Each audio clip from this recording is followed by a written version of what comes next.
uma coisa bem... Então, se você chegou até aqui nesse segundo vídeo, é porque o primeiro de alguma forma, né, interessou vocês. Que bom, hoje a gente vai falar sobre aquele assunto que eu já tinha comentado. Não é necessariamente BBB, mas algo que tem sido muito discutido nessa edição, assim como já foi discutido em outras, mas nessa tem sido uma pauta muito importante e é um assunto que para mim é muito importante ser exterminado. Em algum momento isso precisa ser exterminado, que é o racismo. Então aqui a gente vai falar sobre racismo religioso, o termo que o Nicásio usou, sobre a forma como não queriam o Nicásio de jeito nenhum dentro de Volta na Casa, alguns, né, tipo a Sônia Abrão, por exemplo, porque muita gente não suporta um preto num lugar de empoderamento. Aí é arrogante, porque as pessoas são acostumadas a verem pessoas pretas em lugares de subserviência, em servir os brancos. E a gente tem visto isso muito dentro do BBB. A volta do Nicásio, ela já valeu a pena só por aquela conversa que ele teve com a Aline, que eu achei linda. Eu escrevi essa parte porque eu não decorei, mas eu me emocionei assim de uma forma, para mim foi impactante. É hora das pessoas ouvirem abertamente sobre racismo, o tempo todo, o quanto acontecer. Tem coisas que não dava para ser explícito, agora dá. Para mim, sempre esse tema vai ficar aqui, eu sempre vou falar sobre isso. Eu já disse que aqui eu não preciso ser preto para falar contra o racismo, eu não preciso ser mulher para ser contra o machismo, tu não precisa ser trans para lutar contra a transfobia. Então aqui eu quero construir esse diálogo sempre com respeito, mantendo meu lugar de fala, obviamente, mas me aliando. Teve uma conversa, uma entrevista entre o Marcelo Taz e a professora Lilia Schwartz, que eu acho perfeito, eu acho que ela tem ideias brilhantes, eu acho ela incrível. E o Marcelo Taz pergunta para a professora: qual é o nosso papel? Qual é o papel do branco na luta antirracista? É se aliar, porque quem inventou racismo foi o branco. Então é a gente que tem que agora lutar contra isso junto com as pessoas pretas. Infelizmente, a gente percebe que as pessoas reproduzem racismo mesmo sem sentir. Uma pessoa branca, que eu não vou citar aqui para não expor, mas muito próxima a minha, não gosta do Nicásio, obviamente, porque, né, pelos mesmos motivos, acha ele arrogante, acha ele isso, acha ele aquilo. Óbvio que ele teve falas problemáticas, assim como todos ali tiveram. Só que o Nicásio, ele não é só isso. Ele é muito mais que isso. Ele é representatividade. Ele mostra o quanto um preto ele pode ser doutor, ele pode ser tudo que ele quiser. E ele brilha. Ele brilha.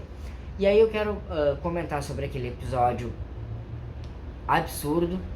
E agora eu vou falar o nome na edição, quero que coloquem um emojizinho, qualquer coisa de vômito, porque eu detesto aquelas duas pessoas, a Kay Alves e o Gustavo, que são pessoas que, aprendendo, pelo amor de Deus, olha a idade que eles têm, sabe? Já era muito tempo para eles entenderem que religiões de matriz africana não vêm da maldade. A gente não precisa saber de todas as religiões. Não precisa, mas tem que respeitar.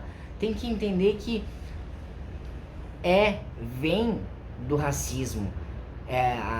A origem, por que a intolerância religiosa ela não basta? Porque eu estava lendo aqui um artigo analisando esse discurso, eu tô tentando manter a mesma base, tá? Mas às vezes eu vou fugir um pouquinho do foco da análise do discurso. 16... olha, cara. De acordo com algumas concepções africanas, a palavra é regida pelo elemento fogo. Ela pode tanto queimar quanto aquecer. É por isso que ativistas e defensores de direitos humanos ligados ao movimento negro reconhecem a importância de refletir sobre termos amplamente absorvidos pelo senso comum. No país estruturado pelo racismo, o termo intolerância religiosa não é suficiente para descrever as violências sofridas pelas pessoas que cultuam orixás, povos da rua e outras entidades que não cabem no imaginário ocidental. A gente percebe, não é que o Nicásio quisesse colocar ali como esse termo tem sido usado, racismo religioso, por quê? Porque ele é contra religiões de matriz africana, porque é de pessoas, basicamente de pessoas pretas. Vem de pessoas pretas, é originário disso. E é disso que vem tamanho preconceito. Se fossem pessoas brancas, obviamente seria aceitável, porque são, enfim, a gente sabe o quanto a gente vive num país racista majoritariamente negro. É isso que é um absurdo ainda, porque eles são uma maioria minorizada.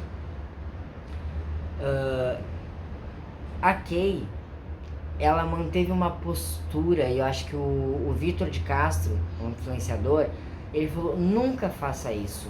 Quando alguém apontar um erro seu em relação a ela, nunca mantenha aquela postura de defesa. Entenda o que ela quer te dizer e aprenda com aquilo. E o Nicásio, ele tava ali numa... Todo mundo achou aquilo ali jogada, alguém usou o termo de oportunismo. Não, eu não senti isso. Eu acho que quem não sente a dor da pessoa preta e da pessoa que enfrenta esse racismo religioso não tem lugar de fala para falar sobre isso. Não tem como dizer que o Nicásio ali naquele sofrimento dele, naquela casa do retorno, não lembro como é que era o nome, realmente não estava tendo vários gatilhos, vendo pessoas que tiveram medo dele, quase aqui vou apertar o botão, que gente ignorante. Isso tem que acabar. Então assim, ó, quando eu percebo onde entra a análise do discurso nisso. Quando eu vejo pessoas brancas, Sônia Abrão, por exemplo, comentando sobre as falhas do Nicásio e falando que agora não vai mais assistir BBB porque o Nicásio voltou. Olha o tamanho da implicância que as pessoas pegam com pessoas pretas. Sendo que se o Gabriel voltasse, eu acho que ela não teria a mesma fala. E os erros do Gabriel foram muito mais intensos e muito piores do que o do Fred. E aí eles mantêm aquele discurso de arrogância, que bom que o Fred voltou. E só por aquela conversa com a Aline, aquilo ali já valeu assim, ó, toda a volta dele. Talvez não queira que ele ganhe, porque eu acharia injusto com quem já tá lá. Mas olha que lindo, olha aquela foto. Teve uma edição que eles fizeram trançando histórias, só com as mulheres negras. A Tina Calamba ainda tava, que eu acho uma mulher excepcional. A Aline Whirley, aquilo é lindo, sabe? Ver pessoas pretas se unindo é lindo. As pessoas, porque aí essa pessoa que me mandou um vídeo totalmente contra a fala do Nicásio, que já tinha acontecido de alguma forma lá com o Lucas, de as pessoas pretas se unirem para pensar tirar pessoas brancas. Aí o vídeo que a pessoa me mandou dizia assim: se fosse uma pessoa branca a dizer isso, seria racismo. Sim, seria. O Fred não é? Não, não é. Um preto nunca vai ser racista, porque o racismo parte do pressuposto de que uma raça se sente superior à outra. Então, não existe racismo reverso. Não existe isso. Então, assim, todos os outros Big Brothers sempre foi naturalizado o fato de ter 2 participantes negros e poucos terem vencido. Agora, verem só pessoas pretas ali, é lindo. Eu quero isso. Realmente quero isso. Mas é óbvio que essa fala vai ser polêmica. Vamos dizer que ali não estão pela cor, estão pela trajetória. Mas a cor é questão de representatividade, de saber que um dos maiores programas de maior audiência desse país estão dando protagonismo negro. E a gente tem visto isso em novelas, que a gente nunca viu. Eu sou noveleiro, tá? Então eu assisto novelas desde sempre. Agora que a gente tá vendo a Sharon Menezes como protagonista, só se via a Thaís Araújo. Família, na Cara e Coragem teve uma questão muito interessante, que tinha uma família negra que desde a base construiu a própria riqueza. Não foi herdado, não foi... Aquilo foi inédito. Aí a novela falou, pô, a gente precisa falar sobre racismo e a gente precisa condenar isso da forma mais condenável possível. Sempre vou usar a frase fogo nos racistas, porque eu acho que é isso que merece mesmo.